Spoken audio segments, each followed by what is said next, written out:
सरस की अगली चौपाई थी, प्रभु मुद्रिका मेली मुख माही, जलधि लांघि गए अचरज नाही। उसमें और ही जोड़ दीजिए कि प्रभु की मुद्रिका का जो चमत्कार था, ये मुंह में क्या रखी हुई थी?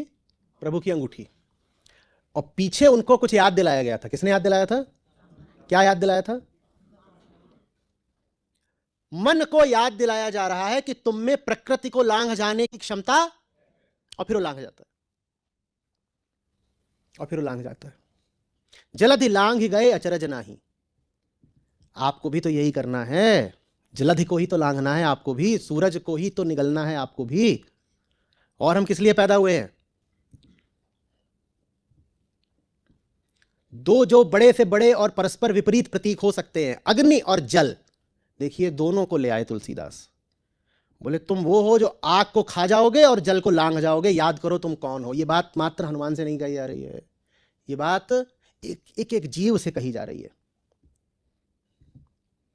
तुम वो हो जो आग को खा सकते हो और जल को लांघ सकते हो।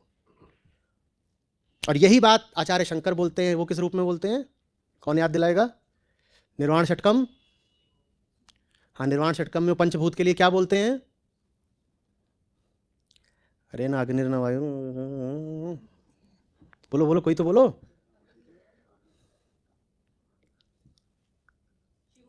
हाँ, शिवो हम तो ठीक है, पर पंचभूतों के बारे में क्या बोलते हैं?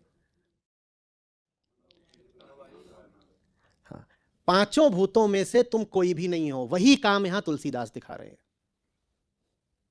कम से कम दो भूतों का उदाहरण तो उन्होंने यहां पर दे ही दिया, अग्नि का। और रही वायु की बात, तो उसको तो साधन की तरह इस्तेमाल करते थे, तो वायु भी आ गई। रही पृथ्वी की बात, तो उसको तो ऐसे उठा के ले जाते थे कि खोज लीजिए इसमें कहां औषधि है, तो वो भी आ गई। अब क्या बचा? आकाश में तो उड़ते ही थे और ऊपर, तो लो, यही तो अद्वैत वेदांत है। अद्वैत वेदांत और क्या होता है? शिव मात्र हो तुम।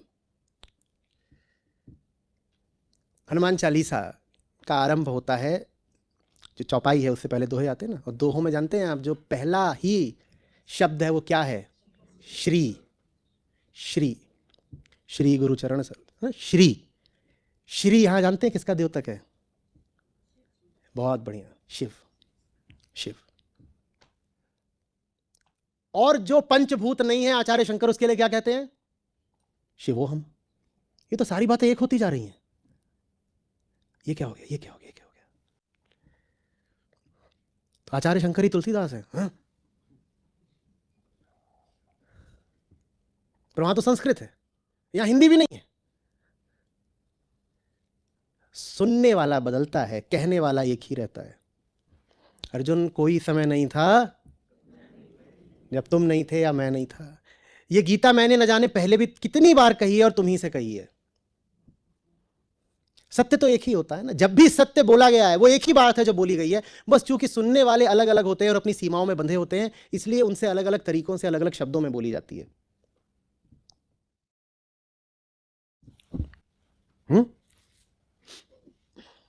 तुलसीदास जी से 600 साल पहले आचार्य शंकर अपनी बात बोल गए थे, और वही बोल गए थे जो यहां आप देख रहे हो।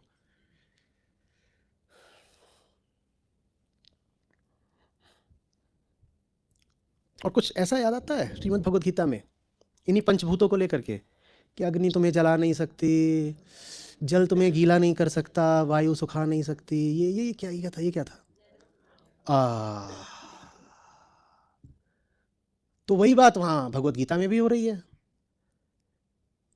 कुछ गड़बड़ है। ये सारी बातें कहीं किसी एक व्यक्ति ने तो नहीं कही।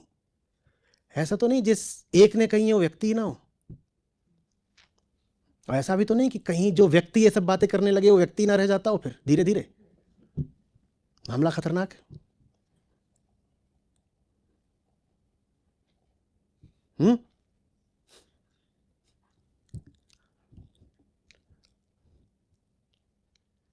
गत भेदा।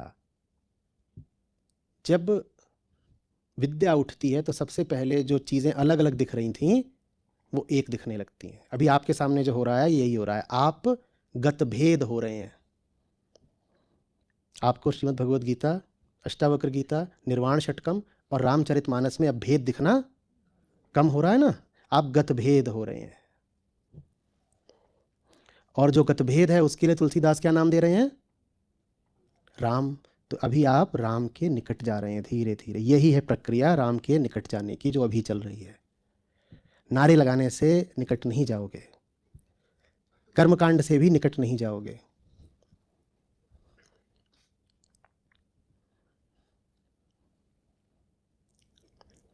कुछ आ रही है बात समझ में?